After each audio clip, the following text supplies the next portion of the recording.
Salam, selamat malam sahabat terkasih. Malam ini, mari kita tenangkan hati dan merenungkan satu hal yang sering kali kita lupakan. Bahwa kasih kepada Tuhan harus terlihat nyata dalam cara kita memperlakukan orang-orang di rumah kita sendiri. Seringkali kita bisa tampil sabar di luar rumah, penuh pengertian di tempat kerja, tapi kehilangan kelembutan di hadapan orang yang paling dekat dengan kita.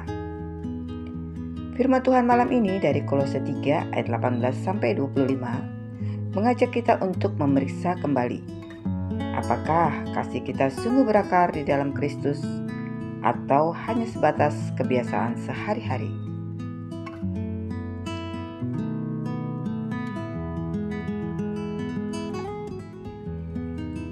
Kolose 3 ayat 18-25. Hai istri-istri, tunduklah kepada suamimu, sebagaimana seharusnya di dalam Tuhan. Hai suami-suami, kasihilah istrimu, dan janganlah berlaku kasar terhadap dia. Hai anak-anak, taatilah orang tuamu dalam segala hal, karena itulah yang indah di dalam Tuhan. Hai bapak-bapak, janganlah sakiti hati anakmu, supaya jangan tawar hatinya. Hai hamba-hamba, taatilah tuanmu yang di dunia ini dalam segala hal. Jangan hanya di hadapan mereka saja untuk menyenangkan mereka, melainkan dengan tulus hati karena takut akan Tuhan. Apapun juga yang kamu perbuat, perbuatlah dengan segenap hatimu, seperti untuk Tuhan dan bukan untuk manusia. Kamu tahu bahwa dari Tuhanlah kamu akan menerima bagian yang ditentukan bagimu sebagai upah. Kristus adalah Tuhan dan kamu hambanya. Barang siapa berbuat kesalahan, ia akan menanggung kesalahannya itu, karena Tuhan tidak memandang orang. Sahabat terkasih, ayat ini seperti sebuah cermin, mencerminkan setiap relasi yang Tuhan percayakan kepada kita. Seringkali kata tunduk atau taat terdengar berat di telinga modern kita. Tapi di sini, Paulus tidak berbicara tentang relasi yang menindas. Dia bicara tentang tunduk karena kasih. Menundukkan diri bukan berarti kalah, tapi memilih untuk mengutamakan damai sejahtera daripada ego. Bayangkan, dalam rumah yang penuh kasih Kristus, tidak ada yang perlu menuntut haknya, karena setiap orang berusaha memberi yang terbaik bagi yang lain. Suami yang mengasihi dengan lembut, istri yang menghormati dengan tulus, itu bukan tanda kelemahan, melainkan kuasa kasih yang memulihkan. Anak-anak, taatilah orang tuamu. Hai Bapa, janganlah sakiti hati anakmu. Firman ini berbicara dua arah. Sebagai orang tua, kita sering ingin anak kita menurut, tapi lupa bahwa mereka belajar kasih bukan dari kata-kata, melainkan dari cara kita memperlakukan mereka.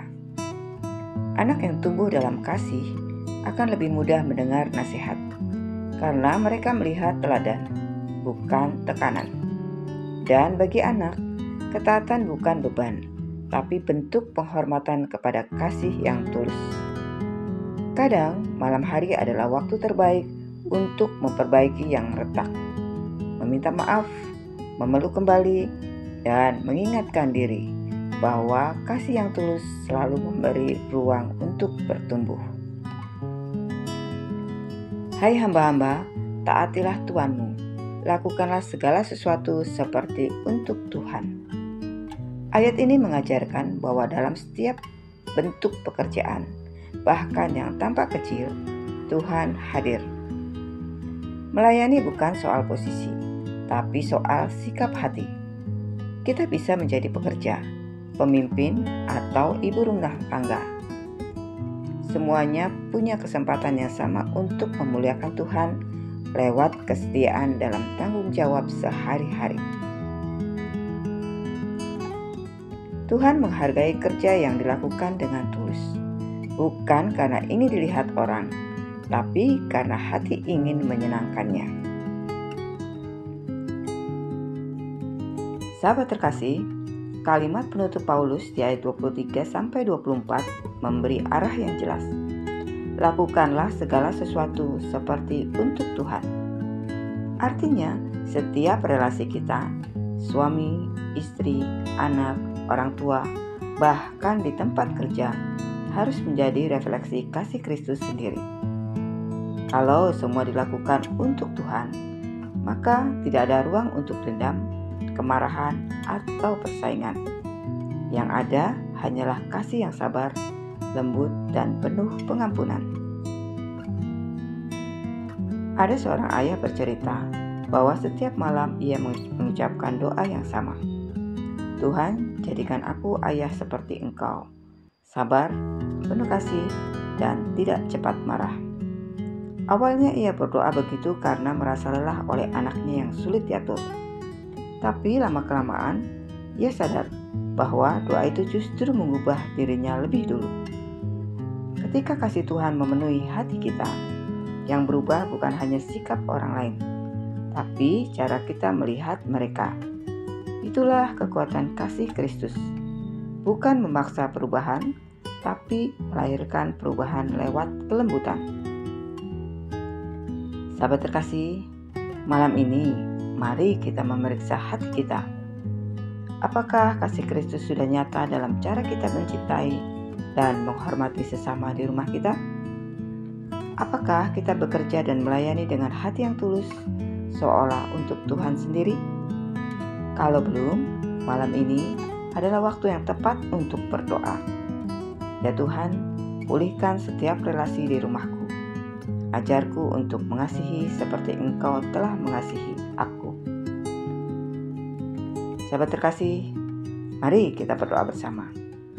Bapa yang penuh kasih, terima kasih untuk malam ini. Engkau mengingatkan kami bahwa kasih yang sejati harus nyata, dalam kata, dalam sikap, dan dalam perbuatan. Pulihkan setiap hati yang retak, setiap hubungan yang renggang, dan setiap rumah yang kehilangan damai. Biarlah mulai malam ini, kasih-Mu menjadi pusat dari hidup dan keluarga kami. Dalam nama Tuhan Yesus Kristus, kami berdoa dan mengucap syukur. Amin. Sahabat terkasih, kalau renungan malam ini memberkatimu, jangan lupa untuk klik like, komen, share, supaya semakin banyak orang dikuatkan oleh firman Tuhan. Sampai jumpa di renungan malam berikutnya. Selamat beristirahat. Tuhan Yesus memberkati.